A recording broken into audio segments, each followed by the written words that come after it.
किसी रैखिक समीकरण यानी कि लीनियर इक्वेशन को लिखने के बहुत से तरीकों को हम पहले ही देख चुके हैं। आपने इसे ढाल अंताखंड रूप यानी कि स्लोप इंटरसेप्ट फॉर्म में लिखा देखा होगा, जो कि होता है y बराबर mx प्लस c के रूप में, जहां पर m तथा c नियतांक है यानी कि कॉन्स्टेंट्स है, और ये जो m है यानी कि mx पद में जो x का गुणांक स्मॉल m है, यह रेखा की प्रवणता को दर्शाता है, तथा ये कांस्टेंट c ये रेखा द्वारा y अक्ष पर काटे गए अंताखंड को दर्शाता है। तो m है रेखा की प्रवणता और c है y इंटरसेप्ट, y अंताखंड। यहां यदि हम x, y के रूप में उन सारे बिंदुओं को देखें जो इस समीकरण को संतुष्ट करते हैं तथा उनको आलेखित करें यानी कि उनका ग्राफ बनाएं, तो हम पाएंगे कि इनका ग्राफ एक रेखा मिलेगी जो y अक्ष को 0, c पे काटेगी, यानी कि उसका y इंटरसेप्ट c होगा और उसकी प्रवणता स्मॉल m होगी। और ये हम पहले भी बहुत बार देख चुके हैं, और हम यह भी देख चुके हैं कि हम रैखिक समीकरण को बिंदु ढाल रूप यानी कि पॉइंट स्लोप फॉर्म में भी देख सकते हैं।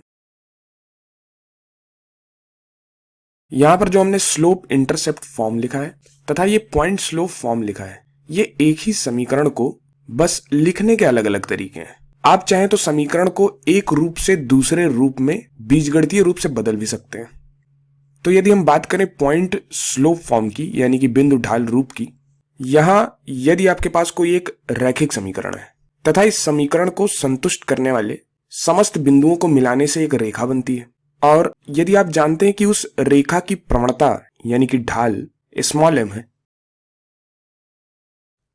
तथा आप यह भी जानते हैं कि x बराबर a और y बराबर b रैखिक समीकरण को संतुष्ट करता है, तो आप उस समीकरण को बिंदु ढाल रूप में व्यक्त कर सकते हैं यानी कि पॉइंट स्लोप फॉर्म में व्यक्त कर सकते हैं, जो कि होगा y माइनस बी बराबर m गुणे x माइनस a। यह पॉइंट स्लोप फॉर्म है और हमने इस पर वीडियोस पहले ही कर रखे हैं, लेकिन इस वीडियो में मैं रैखिक समीकरण के एक और रूप पर ध्यान केंद्रित करना चाह रहा हूं, वह है स्टैंडर्ड फॉर्म यानी कि मानक रूप, जिसे हो सकता है आपने पहले ही देखा हो। तो ये मानक रूप ax प्लस by बराबर c के रूप में लिखा जाता है, जहां पर कैपिटल A, कैपिटल B तथा कैपिटल C वास्तविक संख्याएं होती हैं। इस वीडियो में हम देखना चाह रहे हैं कि किन परिस्थितियों में स्टैंडर्ड फॉर्म काफी उपयोगी होता है तथा किन परिस्थितियों में यह थोड़ा कम उपयोगी होता है। आइए इसका एक उदाहरण लेते हैं। मान लेते हैं हमारे पास रैखिक समीकरण है 9x प्लस 16y बराबर 72। यह मानक रूप यानी कि स्टैंडर्ड फॉर्म जिस चीज के लिए काफी उपयोगी है वह यह है कि इसकी सहायता से हम न सिर्फ y अंताखंड बल्कि x अंताखंड को भी ज्ञात कर सकते हैं। y अंताखंड को हम स्लोप इंटरसेप्ट फॉर्म से भी ज्ञात कर सकते थे, लेकिन x अंताखंड यानी कि x इंटरसेप्ट को ऊपर के दोनों ही रूप से ज्ञात करना आसान नहीं था। तो हम कैसे ज्ञात करेंगे इनको? x व y इंटरसेप्ट ज्ञात करने के लिए हम एक सारणी बनाते हैं। तो x इंटरसेप्ट कब होगा? जब y 0 होगा, यानी कि x इंटरसेप्ट हमें तब मिलेगा जब y 0 हो, तथा y इंटरसेप्ट कब होगा, यानी कि y अंताखंड हमें कब मिलेगा? y अंताखंड हमें तब मिलेगा जब x 0 हो। तो जब y बराबर 0 है तो यहां बाएं पक्ष में हमें मिलता है ये 16y 0 के बराबर हो जाता है, तो 9x बराबर 72 होता है, और x का मान हमें मिलता है 72/9। 72/9 हुआ 8, तो x का मान हमें मिल गया 8। जब x बराबर 0 है तो यहां बाएं पक्ष में 9x तो 0 हो जाता है, तो 16y बराबर 72 मिलता है, और जब हम दोनों पक्षों में 16 से भाग देते हैं तो y बराबर मिलता है हमें 72/16। और यदि इसको हम भाग दें तो 8 दूनी होता है 16 और 8 नवा होता है 72। 2 बार गया और ये 9 बार गया, तो y बराबर हमें मिलता है 9/2, जो कि 4.5 के बराबर है। तो जब x का मान 0 है तो y हमें 4.5 के बराबर मिलता है। अब इसको यदि हम ग्राफ पे देखें तो जब y का मान 0 था तो x 8 के बराबर था, यानी कि 1 2 3 4 5 6 7 8 इस बिंदु पे, और जब x का मान 0 था तो y 4.5 के बराबर था, यानी कि यहां पे होगा 1 2 3 4 और बीच में आएगा 4.5। तो इन दोनों बिंदुओं को मिला के हम एक रेखा खींच सकते हैं, क्योंकि दो ही बिंदु पर्याप्त होते हैं किसी भी रेखा को खींचने के लिए।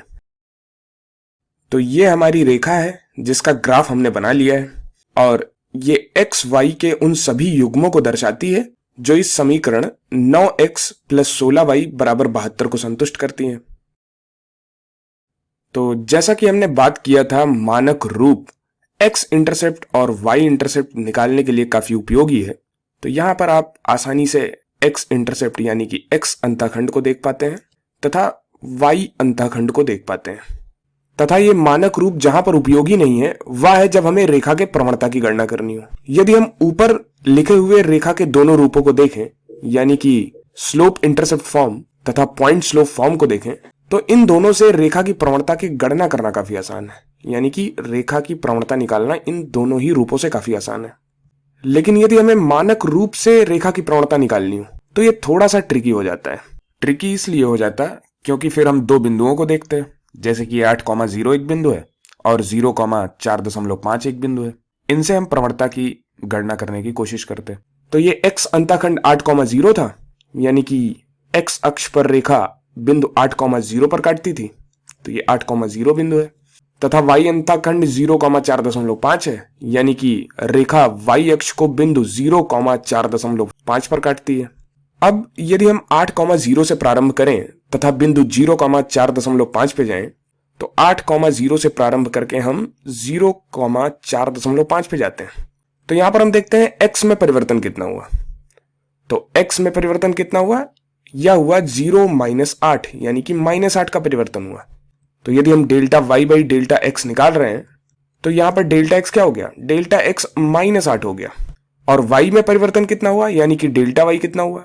यह हुआ 4.5 - 0, जो कि होगा 4.5। तो ये जो प्रवणता है जिसे हम स्मॉल m से लिखते हैं, यह बराबर हो जाएगी 4.5 बटे -8 के। और 4.5 को हम लिख लेते हैं 9/2, या फिर हम कहें कि अंश व हर में हम 2 का गुणा कर लें तो हमें क्या मिल जाएगा? या ऊपर 9 मिल जाएगा और नीचे हमें मिल जाएगा -16। तो अंततः हमें उत्तर क्या मिलेगा? -9/16। तो यहां से आप देख पा रहे हैं कि मानक रूप से जब आपको प्रवणता ज्ञात करनी होती है रेखा की, तो आपको थोड़ा सा काम करना पड़ता है, या तुरंत ही मानक रूप से नहीं निकल के आ जाता है कि रेखा की प्रवणता क्या होगी। लेकिन यदि मानक रूप में आपको रेखा की समीकरण दी है, जैसे कि यहां पर यह समीकरण मानक रूप में दी हुई है, और इससे आप प्रवणता की गणना करना चाह रहे हैं, तो आप एक काम कर सकते हैं, आप रेखा को स्लोप इंटरसेप्ट फॉर्म में कन्वर्ट कर सकते हैं। स्लोप इंटरसेप्ट फॉर्म क्या है, यानी कि ढाल अंतःखंड रूप क्या है? वह है y बराबर mx प्लस c। इस रूप में आप इसको कन्वर्ट कर लें, यानी कि बदल लें। तो यह करके आप रेखा की प्रवणता की गणना कर सकते हैं। कैसे? चलिए इसको लिख लेते हैं। यहां पे लिखते हैं 9x प्लस 16y बराबर 72, और हम 9x को दाएं पक्ष में ले जाते हैं तो यह हो जाएगा 16y बराबर -9x प्लस 72। अब यदि हम 16 से दोनों पक्षों में भाग दे दें तो हमें मिलता है y बराबर -9/16x प्लस 72/16। और ये 72/16 अभी हमने यहां पर गणना की थी, ये 4.5 के बराबर आया था। तो क्यों नहीं इसे हम 4.5 ही लिख लेते हैं। तो इसे हम मिटाल के 4.5 ही लिख लेते हैं। अब यह स्लोप इंटरसेप्ट फॉर्म में कन्वर्ट हो चुका है, यानी कि इसको हमने ढाल अंतःखंड रूप में बदल लिया है। तो यहां से आप देख सकते हैं कि जो प्रवणता है वह x का गुणांक है और वह -9/16 के बराबर है, जो कि यहां पर गणना करने पर आई भी है। और y अंतःखंड 4.5 के बराबर मिल रहा है, यानी कि y अक्ष को जो रेखा है वह 0,4.5 पर काटेगी, वह भी यहां हमें दिख रहा है। तो आप इस स्लोप इंटरसेप्ट फॉर्म की सहायता से रेखा की प्रवणता ज्ञात कर सकते हैं तथा y इंटरसेप्ट ज्ञात कर सकते हैं।